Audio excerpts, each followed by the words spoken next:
Hello everyone, welcome to mould classes. तो हम continue कर रहे हैं अपनी साइकोलॉजी की सीरीज़ को, जिसमें हम आज डिस्कस करने वाले हैं एक वेरी इंपॉर्टेंट थ्योरी को, जो कि है सोशियो कल्चर डेवलपमेंट थ्योरी। ये दी है ले वाइगोस्की ने, राइट। ये एक रशियन साइकोलॉजिस्ट थे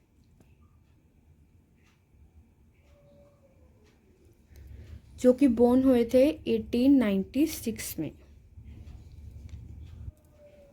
इनकी बात करूँ तो ये बिलीव करते थे कि हर एक इंडिविजुअल में एक पोटेंशियल होता है, एक कैपेसिटी होती है जो कि ग्रो हो सकती है या इन्हेंस हो सकती है सोशल सपोर्ट से। मीन्स किसी भी इंडिविजुअल को अगर कोई सोशल सपोर्ट दे दे तो एक इंडिविजुअल में जो पोटेंशियल है वो और ग्रो हो सकता है या फिर इन्हेंस हो सकता है। अब वो सोशल सपोर्ट किसका हो सकता है? हमारे इन्वायरमेंट का, या फिर हमारे रिलेटिव्स, फैमिली या पीयर ग्रुप्स का। वो कोई भी हो सकता है, वो टीचर भी हो सकती है।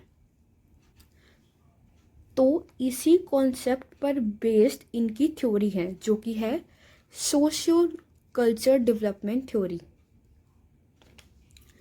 इस थ्योरी में इन्होंने कहा है जो बच्चा होता है या फिर कोई इंडिविजुअल होता है वो अपनी नॉलेज को कंस्ट्रक्ट कैसे करता है? सोशल इंट्रैक्शन से। जैसे कि आप नेम से ही समझ पा रहे हो, सोशियो कल्चरल।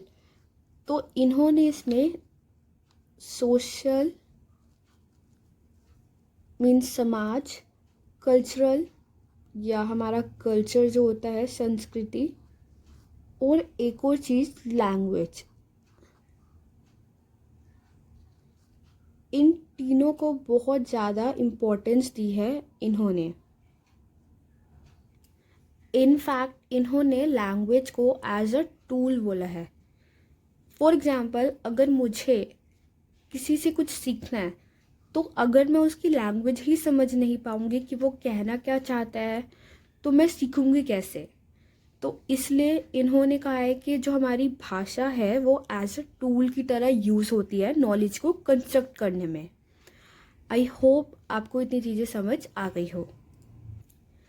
नेक्स्ट देखते हैं, इनसे रिलेटेड कुछ कॉन्सेप्ट है उसको समझते हैं।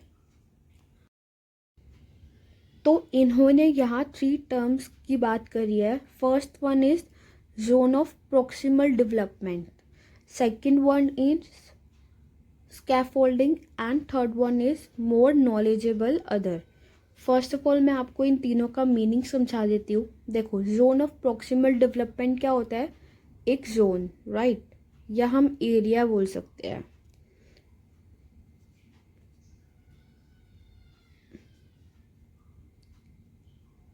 एरिया हम बोल सकते हैं, राइट। स्कैफोल्डिंग क्या होता है? एक टेम्परेरी हेल्प। और मोर नॉलेजेबल अदर मीन्स कि हमसे कोई ज़्यादा हमें नॉलेज देगा, मीन्स हमसे ज़्यादा जिसको नॉलेज होगी। अब इन तीनों को हम एक एग्जाम्पल से समझते हैं। अब देखो, जब आप बहुत छोटे थे तब जब आप पेंसिल से स्क्रिबलिंग करते थे तब आपको कुछ अल्फ़ाबेट या वर्ड्स वगैरह बनाने नहीं आते थे, राइट। तब हम मान सकते हैं, फॉर एग्जांपल, जब आप बहुत छोटे थे तो आपका करंट लेवल ऑफ अंडरस्टैंडिंग ये था। मीन्स तब आप में पोटेंशियल तो था कि आप डिफरेंट डिफरेंट पेंसिल से अल्फ़ाबेट्स बना सके, लेकिन उस टाइम आपका लेवल क्या था कि आप सिर्फ स्क्रिबलिंग कर सकते हैं। मीन्स आपका जो लेवल था तब यहीं तक था।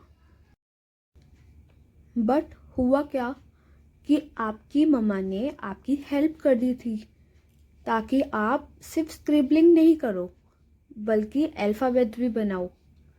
तो आपकी मम्मा ने यहाँ पे किया क्या था? आपको स्कैफोल्डिंग दी थी। मीन्स कि एक टेम्परेरी हेल्प दी थी। अच्छा, क्या वो हेल्प आप अभी तक लेते हो अपनी मम्मा से? मीन्स आप अभी तक कहते हो कि भाई आप मुझे अल्फ़ाबेट सिखाना, अल्फ़ाबेट बनाना सिखाओ? नहीं। वो एक टेम्परेरी हेल्प थी, जब आप सीख गए तो वो हेल्प भी ख़त्म हो गई।